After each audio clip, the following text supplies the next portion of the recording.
Share them. I mean, there is obviously difference between being fired for your religious views, which is blatant, like Title VII discrimination, and being fired for political views or personal views on some other subject. But there's a few layers here. We're going to start with the first and most obvious, which is I would like to hear how the New York Times thinks that the Trump administration doing this due diligence or background information, how that silences them or intimidates them. I mean, it really has no bearing on their ability to publish truth and whatever they're going to publish. Second, it is entirely the press's prerogative what they do with their employees when they find this information. They don't have to fire them. They don't have to terminate them. All this does is really, I think, shed light on people's views that are out there. Like, who is the media? We talk about the media, but there are real people and real, quote unquote, journalists or investigators out there with biases inherently that are publishing information. And so to understand who the media is and where the opinions are behind the voice, I don't have a problem with that. Yeah. There's a reason that I don't have a Twitter. I mean, I'm on this show, so everyone's going to know my opinions, but I would expect that things I say on this show, someday people will use that to test the veracity of my conservative leanings or not, right? And it's my choice. It's my voice to say whatever I want to say, and it's others' choices to have an opinion about what I have to say. So it's a two-way street. Everyone is free to speak however they want in our country, and we are free to judge however we want in our country. I think this is a dialogue. I think one of the things that I find so frustrating about this, especially from the publisher of the New York Times, is that he wants to. It seems like he's insinuating that the press is above reproach, or it seems like is above the fray when it comes to such fact finding. So they want to give their efforts. And again, I'm not here to talk. I know our president has said some very problematic things. I know that he said he is outside of the norm. He is a modern day president, is what he likes to say. And he is very different. And the press, though, I would argue the press has been overtly negative toward him. I think there was one study that indicated that 91% of their coverage was negative toward him. And so I think some of that is merited. I think a lot of that was not merited to a certain degree. But the idea that they can be above the board and are untouchable when they continue to go above and beyond to find, not even just find, but to make up certain things about the president, I just think is ridiculous. Well, look, we have checks and balances on all of our institutions, right? When it comes to the judiciary, Congress, and the president. And yes, I believe the press, the reason we have freedom of the press in our First Amendment is to create another check on those entities. That's accurate. But there's no real check on the press. They're just a voice. Yeah. And they can be as biased as they want. It's their prerogative. They choose to be biased. And so others coming along behind them and exposing biases that are inherent. To me, it's just truth. There's nothing scary or wrong with learning the truth. We begin to deal with it.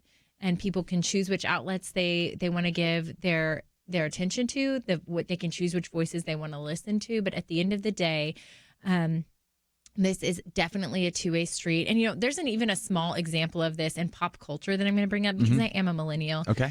There are a couple millennials who are like famous influencers. They're two sisters, and they have a little show that's just on it's a podcast. And, Mary-Kate and Ashley? No.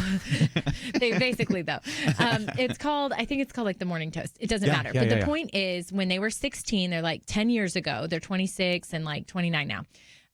They are Jewish, and their mother is a Jewish activist and is responsible for a lot of anti-ISIS and anti-Islamic policy activism, basically. They tweeted 10 years ago some tweets about wanting to see Obama's birth certificate and anti-Islamic tweets. At the time, were probably conservative, right? Yeah. Those tweets, they got fired from their job. The journalists came out. New York Times was actually involved. Page 6 was involved, lambasting them a year and a half ago. They lost their jobs, all their subscriptions. They went under. They didn't have any way to make ends meet because of tweets from 10 years ago. Then they're resurfacing now, even as of this week, trying to pull her Samsung deal.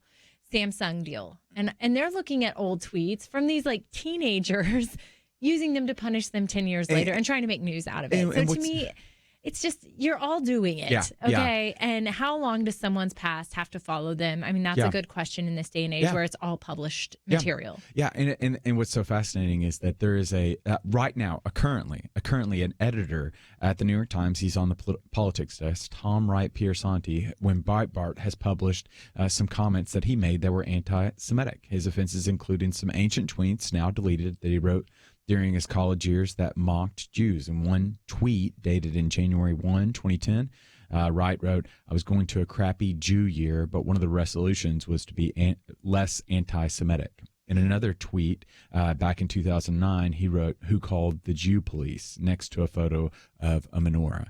And so, like, the idea, and what's frustrating about this is, one, these tweets are atrocious. There's no excuse for this. Take responsibility for what you said. You used a platform to publicly make a statement that's derogatory and inflammatory and terrible. That's your problem. You shouldn't have published it. It's general truth and information to know what you said if you put it out there. And, there's, to a certain degree, like, I think it's another conversation for us to have about, is this a good practice that we want to see in perpetuity? We saw this highlighted. I can't help but think about what's the statute of limitations on? I can't help but think about what happened with Justice Kavanaugh, right? There were literally pictures of his high school yearbook that they were using on the Senate confirmation hearing. Like, God, he didn't have a Twitter in high school. So you've got, if they're going to bring up high school yearbook photos, there just has to be an individual that steps up and says, okay, even though one side's doing this, we're not going to do that. We think that this practice it's unbecoming, maybe it's not beneficial, it's not advantageous, or are we just going to continue to resurface old stuff? And they're going to see a lot of old videos that I posted that are kind of funny. But we got to take a break, and we'll be back though right after this. We live in a digital generation. Point of View is reaching this often overly plugged-in generation with truth. You can keep up with us 24 hours a day using your phone, your tablet, your laptop, or your desktop. Search for the Point of View Radio Talk Show on Facebook, where you can keep up with today's issues, learn about current and upcoming guests by liking us on Facebook. Also, follow us on Twitter. Our handle is @PointOfViewRTS. That stands for Point of View Radio Talk Show. Learn, interact, make a difference with Point of View using new media. And here's one way you can make a big difference. Help us increase our reach by spreading the word among your friends. Share a Facebook post. Tag us in a tweet. With enough joining us to plant seeds, we'll see a tremendous harvest. Come on, it only takes a minute. Search for Point of View Radio Talk Show on Facebook, @PointOfViewRTS on Twitter, and subscribe to the Point of View Radio Talk Show channel on YouTube. Learn, interact, share. The Point of View Radio Talk Show. Point of View will continue after this.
You are listening to Point of View.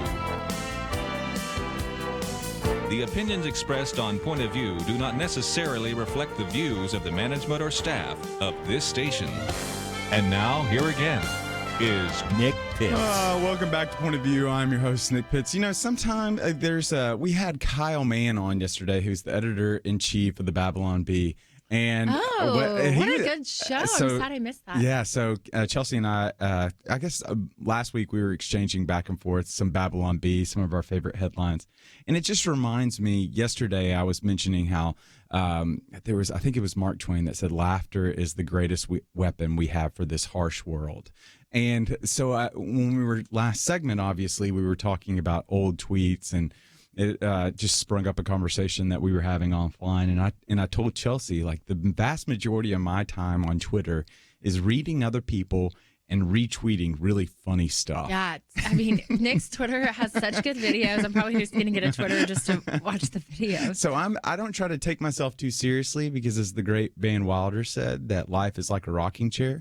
You rock too hard, you won't get up. And so I just don't want to take things too seriously. And so Twitter is that space for me, to not take myself too seriously, but just to marvel at the goodness that is the creativity of the internet. Yeah, that space for me is reality TV, but I'm not allowed to talk about that on the show. So. We're not going to keep we up. all have our own outlets, Yeah, Nick. yeah, exactly. But nevertheless, now that I've diverted off the topic at hand, I want to circle back. And so we have, joining us over the phone, we've got Girien Salazar, who serves as the director of the Faith and Educational Coalition for the National Hispanic Christian Leadership Conference. Prior to serving in this capacity, Girien taught English in Mexico, served as a member of the Naval Reserves, including 2 deployments, and worked as an associate professor for the Latin American Bible Institute in San Antonio, Texas. Girien, how are you today? Hey, Nick. Good afternoon. Good afternoon. I'm doing well. So good to hear from you. So good to hear from you, Girien. And so help us to understand that we brought you on. There's a host of issues that we can talk about, but I think one of the more exciting things that I know of that you all are doing right now is this thing called Education Sunday, that the FEC being short for Faith and Education Coalition. So tell our listening audience a little bit about this idea of Education Sunday. Yeah, Nick, it is. We're really excited about Education Sunday coming up. Education Sunday is really it's a year-long celebration, but we kick it off in the month of September every year with our churches around the nation. We have about 3,400 churches that are registered that celebrate Education Sunday. And what they do is they pick a Sunday out of the month of September, and they dedicate that entire Sunday, the pulpit time or their Sunday school, to lifting up education in the lives of students and lifting up education in the way God uses it for him to further his kingdom. And it's a way to engage students, again, just to celebrate education, but also to remind them that they can use this education as a form of worship to God, so they can dedicate their time in school back to God. We use it as a time to remind parents, get involved with their child's education. You know, just statistics show that parents are engaged. When they're engaged, their students just tend to do better in school. And then we encourage churches and pastors to, take some initiative, partner with their local schools, see and create and invent ways they can serve their schools, local schools. And then we just remind people about generally about education equity, about high standards of education. We want all of our students, when they graduate from high school, we want them to be college or career ready. And oftentimes you go into school districts and the average student is not prepared for college, is not prepared for a career when they come out. So Education Sunday, there's a lot to focus on, but we let pastors and churches choose how they want to celebrate education from the pulpit on that day. That's so fascinating because, Girien, I've seen some of the research, and the research, I mean, obviously, just anecdotally, and what we know to be true is that teachers are essential in this process, right? Like without teachers, that students are kind of left to their own devices to be able to learn, and maybe 5% have the wherewithal and the drive to be able to teach themselves particular things. But what we see is that teachers are an essential part. Parents are kind of like the secret sauce. When a parent is involved in the school classroom, that there is when a parent is involved in a school, that active parent can just raise the entire tide and cause all boats to rise when it comes to an entire school. So active parents have a role to play. But you all are doing this a little bit differently because you all are calling on pastors, you're calling on churches to take an active part. Why is that? Yeah, it needs to happen, Nick, because oftentimes, and I grew up in a culture where there was such I would say there was a rift that these people saw between education and Christianity, or public education and our faith. And oftentimes, education was belittled. It was often seen as something that was secular driven. And there are those notions in public education that, we as a church body, we need to be able to confront. But when we look at what education can do for the student and for our Hispanic community, we say this is a pathway, that this is a ramp that students can use to accelerate God's call on their life. And so we want churches to be able to celebrate education and not see it as something that they have to fight against, but something that they can work with. And so that puts into perspective why we value education so much in the Hispanic community. And you reminded me about something. I was participating in Education Sunday last year at a church in North Carolina, and they did such an amazing job. They brought in the school district superintendent. They brought in teachers. They brought in administrators. And not only did they just give a great service, but they blessed those teachers and they blessed those administrators at the beginning of the year, saying, we are with you and we are for you. We want to make sure God's favor goes with you into the classroom and into the hallways. And, we got to be reminded, one of the things that I've seen lately in statistics, and I saw this lately with the use of just extra funding that schools are receiving, that a lot of schools are using these extra funds towards safety in their schools.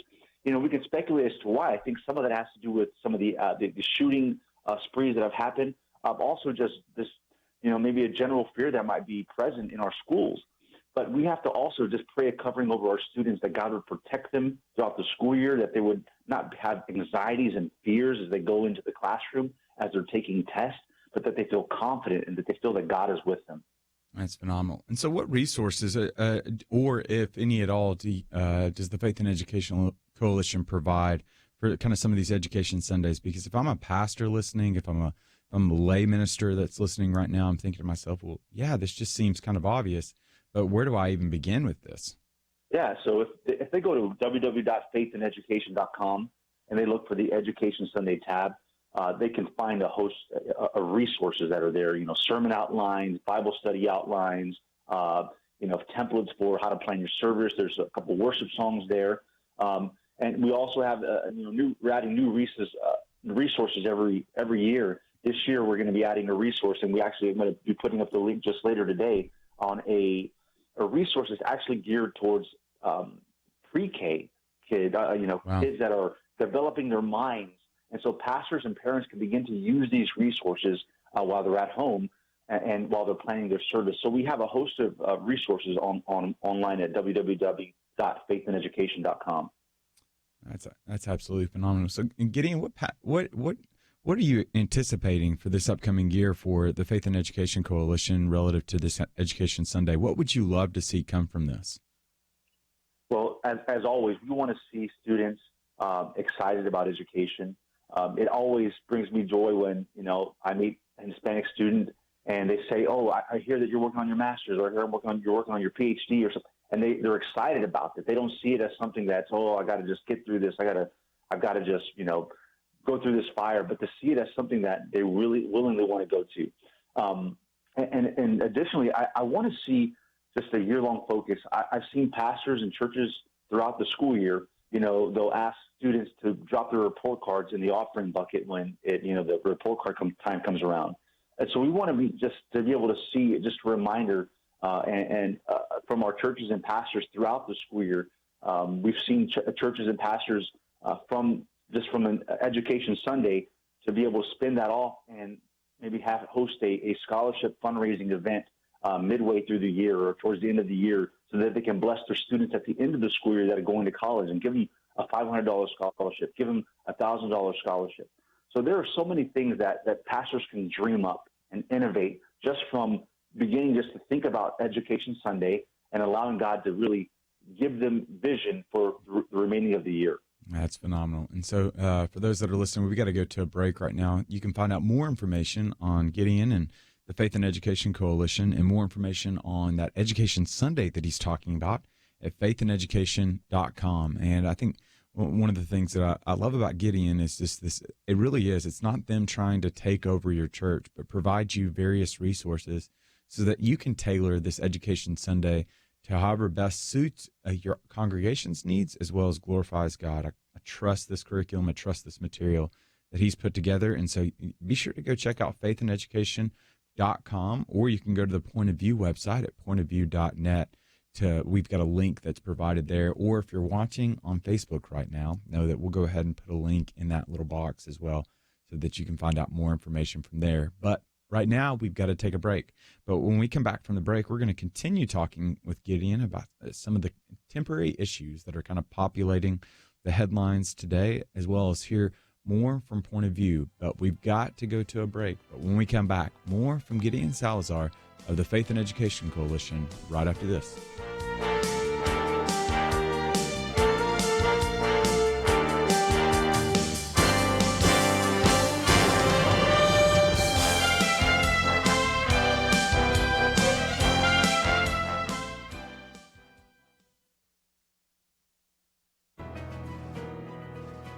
Welcome to the First Liberty Briefing. I'm Jeremy Dice.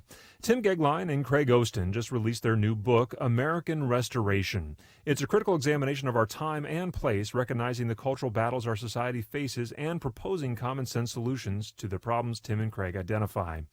I'm particularly taken by their evaluation of the state of religious liberty in our country today.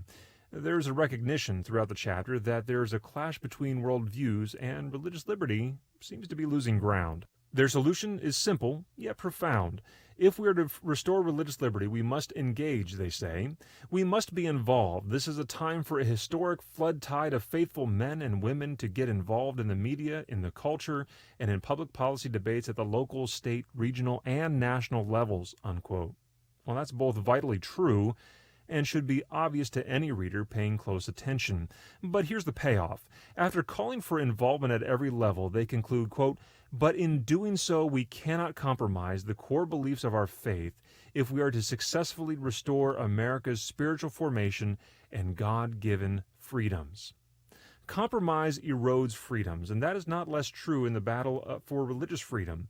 The loss of religious freedom is itself a loss of freedom. And at the same time, the more gains for the free exercise of religion we achieve, the more free our nation becomes. The founders understood that. My friends Tim Gegline and Craig Ostin do too. Perhaps you ought to also read their new book, American Restoration: How Faith, Family, and Personal Sacrifice Can Heal Our Nation. To learn how First Liberty is protecting religious liberty for all Americans, visit firstliberty.org. You can learn more amazing stories about how everyday Americans are standing up and saving religious freedom. Just visit firstliberty.org. You'll be inspired, educated, and informed.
Now, back to Point of View, your listener-supported source for truth. And welcome back to Point of View. I'm your host, Nick Pitts, joined over the phone by Girien Salazar, the Faith and Education Coalition. And we've got in studio Chelsey Youman of Huco Action. And so you can find out more information on Chelsey and her new venture at HUCO. Huco. Is that Huco? No, the never website? mind. It's humancoalition.org. Oh, yeah, because y'all are so new that you haven't even. Yes, it's you can go there. see great clinic work. Human Coalition Action is the largest pro-life organization in the country, serving abortion-determined women and helping them get on their feet, stabilizing their circumstances so they ultimately choose life. So really honored to be a part of what they're doing. And so Chelsey is the public policy arm to them and in focusing her efforts in Texas, one. But I would, if I was a betting man, which I'm not because I'm a Christian, I'm just kidding. I would bet that this is going to quickly expand, and so you're going to want to find out more information. And be sure to stick around and tune in to Point of View. Because I got a feeling from a sneak preview. I got tons of feelings. What can I say? Yeah, just go with your gut. So I'm going to go with my gut. I would imagine that we're going to hear first up when the website launches. And yes, you will. So nevertheless, let's jump back and get in. We've talked a little bit about Education Sunday that's going to be happening all across the country. Wasn't it in all 50 states last year? You had churches Correct. in all 50 states? Yes, we had a church represented in every 50 states in our union. That's phenomenal. And so Puerto Rico. Hey, And there Puerto it is. Rico, yeah. Of course. Throw it in there. I love it. And so you've got churches that are all across the country that are participating in Education Sunday, but you all also have something else that's happening here pretty shortly with this Education Summit, right? Oh, you're going to love it. So at Dallas Baptist University, October 22nd to the 23rd, we're bringing together university leaders. We're bringing together Hispanic faith leaders, and we're discussing how we can graduate Hispanics from the college campus. Our issue, and one of the issues in the Hispanic community is not that we're not getting into college. There's so many grants out there, so many good scholarships and opportunities for us to get into college. But, we're finding it that there's not really an uptick in the graduation rates in our nation's universities. And so we're going to be there talking about some issues that we're dealing with, but also ways we can address those issues and ways that we can just begin to raise our graduation rates in our universities around the nation. So help us understand, for those that might not be able to attend, what are some of the issues or maybe that they're thinking about attending? What are some of those issues that are facing Hispanic students right now as they venture off into college? Well, I think, we've got to think, at a micro level, at a macro level, there are a lot of individual choices that need to be made at the family level. Making sure that Hispanic families are seeing, I know they see the value of education, but oftentimes when a student wants to make the choice to move away from the family to attend a university of their choice, depending on the family, if they're maybe first generation, second generation immigrants, oftentimes that pool is a little harder on the family. And so we're reminding just families, though, as they're sending off their students, they're not just sending their students, but that this is a family endeavor, that when the child succeeds, the family succeeds. And so we want to make sure that students and parents and churches can begin to communicate this to our Hispanic communities, that one child going and making this choice to pursue an education and higher education is better for our community and is better for our families. And so that's one barrier that we can overcome. But oftentimes, too, when entering into the college campus, and this is something I experienced, that there is some kind of, just cultural awareness of how universities are run, and the expectations of students. When I went into classrooms, I remember thinking in universities, like, why are so many students responding to the professor and challenging him or raising their hands? And that was something, I was brought up with just the understanding that those are the teachers. They tell you what to learn, and you take it. But to understand that there's this dialogue, this expectation that when you enter the classroom, that this is a learning culture and everyone's learning, and there's still respect that we can give our professors, but that we are expected of a little bit more. And so I think that can be just something that we need to be culturally aware of. So what are some of the dynamics that Hispanics bring into the college classroom that professors should be aware of, that the school should be aware of? So those are some of the things that I would say just are front of mind when I think about Hispanics entering into the university community.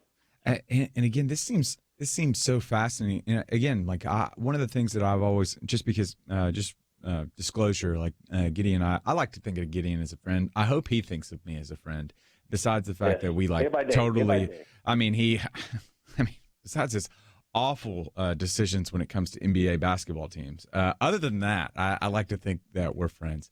But maybe that's just a testament to the strength of our friendship. Maybe that's it. But one of the things that I've walked away with, among many attributes and things that I've learned from Gideon, is it's a similar student that has the same desires, but a radical different approach when they get into the classroom. And I think that's one of the many beneficial things that the faith the National Hispanic Education Summit, as well as the Faith and Education Coalition can do, is they come alongside, whether it's churches, whether it's universities, whether it's just parents, or whether it's pastors, helping them better understand and better equip Hispanic students as they venture off, whether it's in higher education, to understand what are some of the demeanors that have to change, to understand what are some of the methods that need to be modified, that just little things that they can do in order to really help students not only to be able to get into school, which again, they're succeeding at great levels, but then two, to graduate from school, because it's not sufficient simply just to get into school. You want to see graduation rates, right? Yeah, that's one of our big focuses, is that we're not just supposed to focus on Hispanic enrollment numbers. We're not just wanting them to celebrate if they make the Hispanic, HSI status, and can qualify for more federal grants. We want them to celebrate getting students through college and having them succeed and preparing them for a career of lifelong learning and for pursuing God's call in their life. Yeah. Yeah, there is such a richness to that. Okay, so where can they find out more information about the National Hispanic Education Summit? Yeah, you can visit faithandeducation.com. We have a tab at the top of our page, National Hispanic Education Summit. We have a link to an Eventbrite page where they can see the full schedule, what's going to be happening, who's going to be attending. We've got a lot of great panels coming up and a lot of good discussions, and I just can't wait. I cannot wait either, and partially just because I'm going to be there and cannot wait to join you there. Can't wait to see you. So, Gideon, thanks so much, man. Really do appreciate it. Appreciate it. Okay.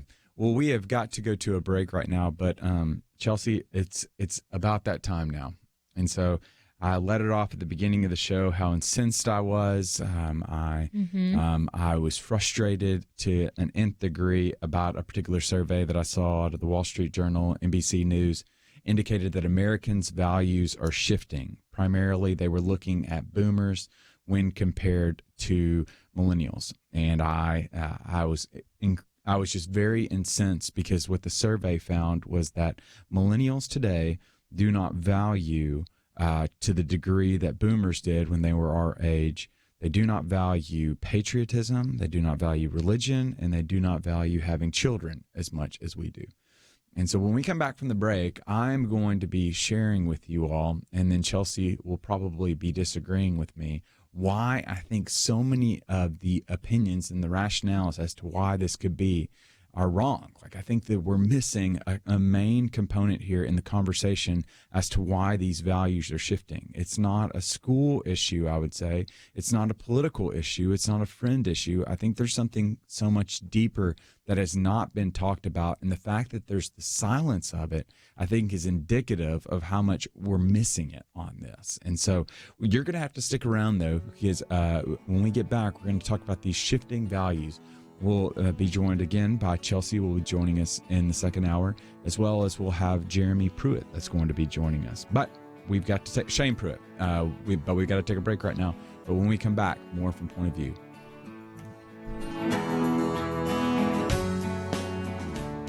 Point of View is committed to spreading the truth, oftentimes a truth that those in political power don't like getting heard. But the only way it can be heard is if our team stands strong together, if you do what you can to support the Point of View Truth Team. It's having an impact, as we heard recently from U.S. Representative Louis Gohmert. Everywhere I go, I hear people that you have influenced, that Point of View has affected. You have made such a difference, and you rely on people to contribute, and if they don't contribute, then that truth does not get heard. Help Point of View make a difference. Pray and consider what level is right for you. $30, $65, $100 a month, or even more. Please do what you can. 1-800-347-5151, or visit online, pointofview.net. Look near the top right for the link that says Become a Monthly Partner. Join the Truth Team, 800-347-5151, and pointofview.net. Point of View will continue after this.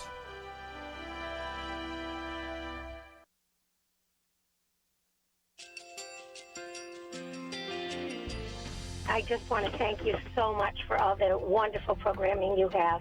You're just absolutely fantastic. I recently started listening to Point of View, and I really found it interesting because of the different subjects you cover. Thank you for that. I really appreciate everything that you do in keeping us informed.